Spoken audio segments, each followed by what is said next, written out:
Inside America's Boardrooms, the informational show for board members and corporate secretaries. Brought to you with knowledge partners NASDAQ, the Center for Audit Quality, and PwC.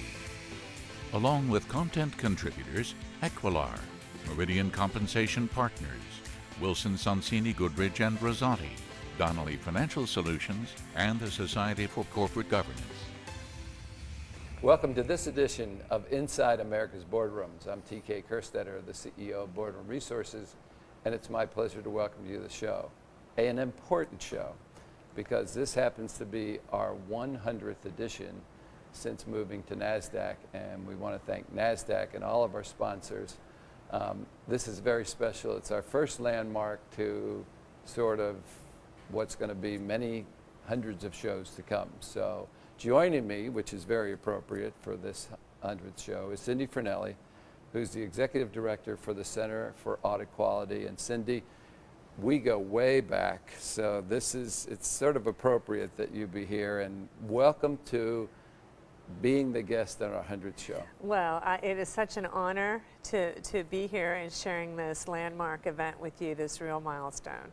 So congratulations to you, to NASDAQ, and everybody who supports you. You do such a great job, so it really is truly an honor. We'll be talking about this in the future, but you guys are celebrating something this year as well. You have your 10th anniversary, correct? That is correct. For At the end of CAQ. January, it's our 10th anniversary. Well, we'll be hitting that, but let's get on to our topic. Okay.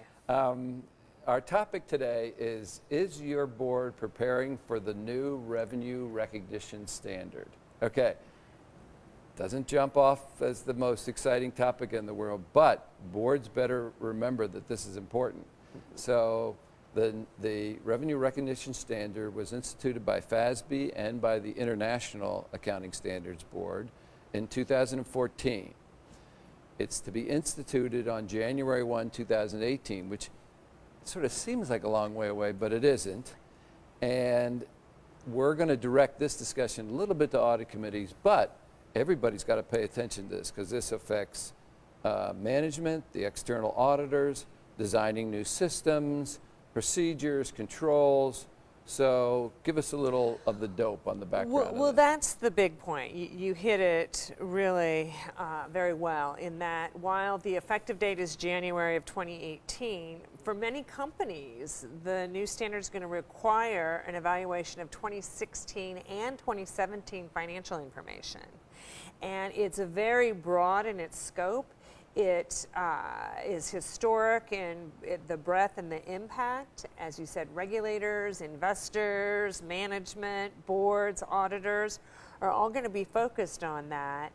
And it's going to hit many functional areas within an organization. So places such as accounting, tax, financial reporting, financial planning, investor relations, treasury, sales, you name it, it could be impacted by this new standard. So it's really quite huge, and boards need to make sure that the company has a plan for assessing its impact and implementing the change. And we have some data that leads us to believe that perhaps companies aren't as ready as they should be. Well, that part doesn't surprise me. And the other part of this is it won't be the kind of topic that investors are necessarily pressuring boards about. But if you aren't preparing in advance for this, you could find yourself really holding a very short straw.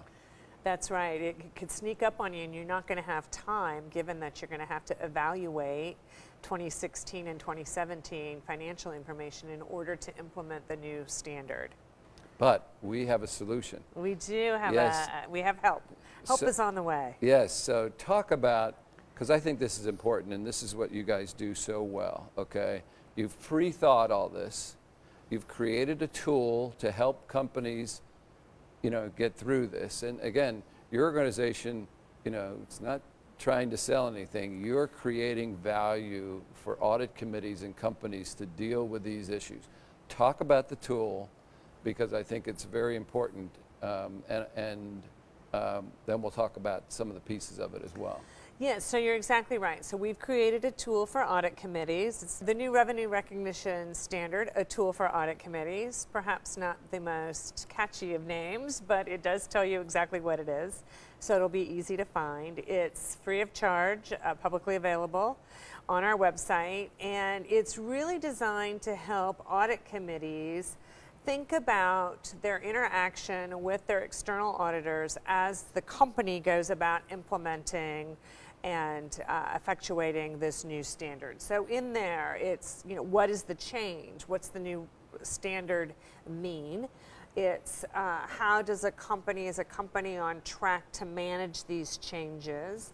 How is the company preparing investors for these changes? So this gets to some of the disclosure information. Are there new processes and controls that the company needs to implement in order to effectuate the new standard?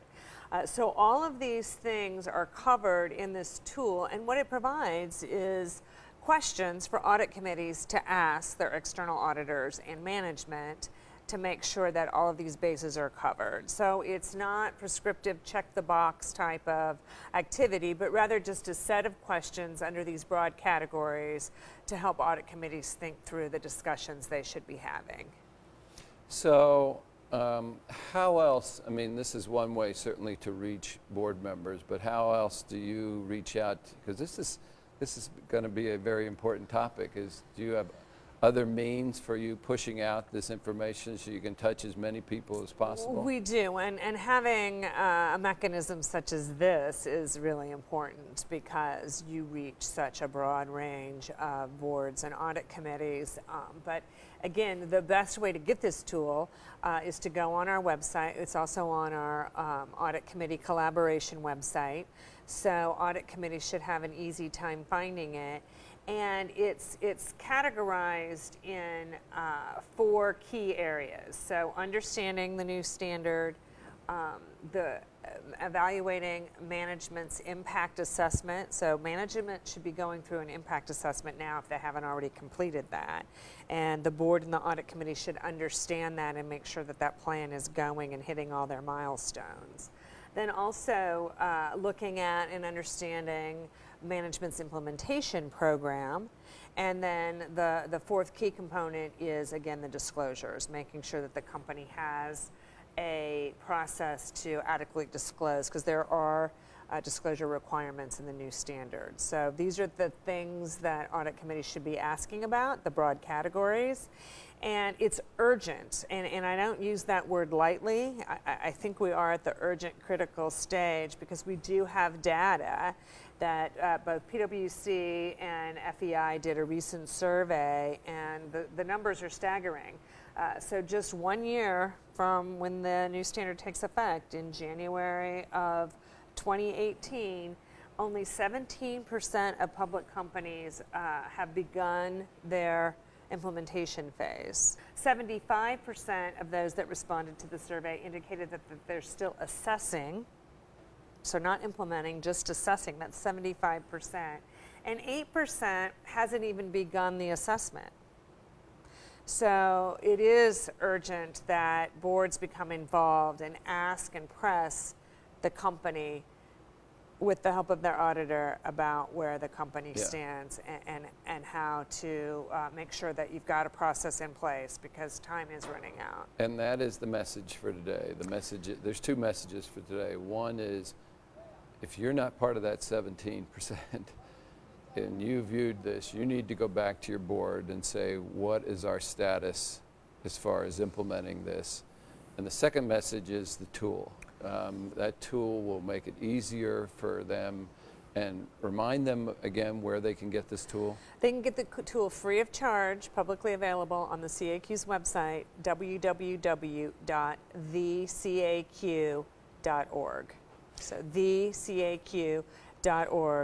It'll be easy to find. It's free of charge. You don't have to ask permission to use it. You can tailor it to your own company. It's just really meant to get you thinking in the right categories of areas that you should be asking management about assessment and implementation. And we'll put the link on our site in your sponsor box as well, so that if they happen to be on ours, it'll be another reminder to do that. So it might not be the sexiest of topics for your 100th anniversary show, but it is certainly a very critical and important one, which is what you do so well. Well, the 100th anniversary is sexy. It is, so And you don't so, need the revenue recognition to And I want to thank you again for joining me on this important milestone show, and we look forward to having you back again.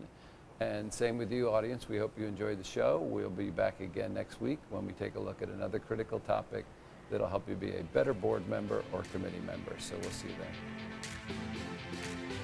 Join us again next week for Inside America's Boardrooms, brought to you with Knowledge Partners, NASDAQ, the Center for Audit Quality, and PwC.